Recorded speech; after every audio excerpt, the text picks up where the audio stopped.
Next topic, applications of double integrals, is moment of inertia, and I will state right up front here my ignorance of, well, my ignorance isn't the right word, but my lack of sufficient physics knowledge to understand completely what the moment of inertia is doing. I have a rough idea of what it's doing, but not complete.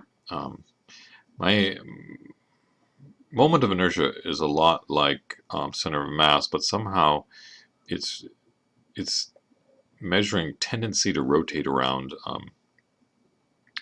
an axis here. And when you calculate moment, when you're doing center of mass, you have a little bit of mass times a distance. Well, now we're going to do mass times the distance squared. Essentially, you're saying the stuff further away is more important than the stuff close up. You're weighing it far heavier than just its distance, right? Somehow this is measuring sort of the tendency to want to spin around that axis. And it makes some sense to me that the same amount of mass close doesn't cause as much spinning as the same amount of mass far away, and so somehow you got to weight that more heavily. But why it's squared, and you got to ask your physics teacher. Okay, but they talk about the moment of inertia, let's say around the x-axis. You're taking the distance from the x-axis and squaring it, and you're multiplying that by a little bit of mass. Well, the mass is going to be calculated by a density function times a little bit of area.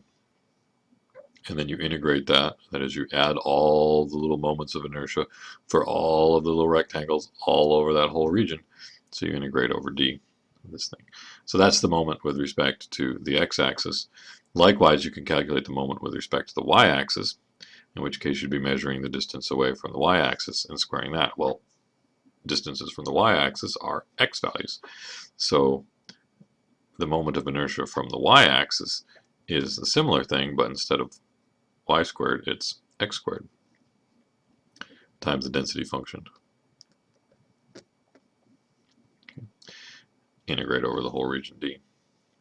There's one more moment of inertia that they discuss, and that is the moment around the origin. They call that I.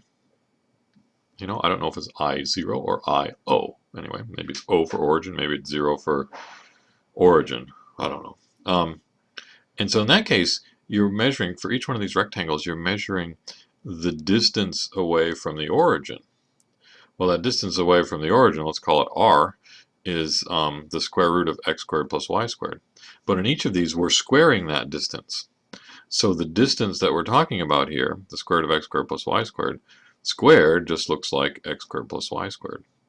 So if you do x squared plus y squared, and then you multiply that by this little bit of mass, so the density function times the small amount of area, that would be the moment with respect to the origin of one little square, and then you want to add them all up for all the squares over d, so you do the double integral over d of the whole thing.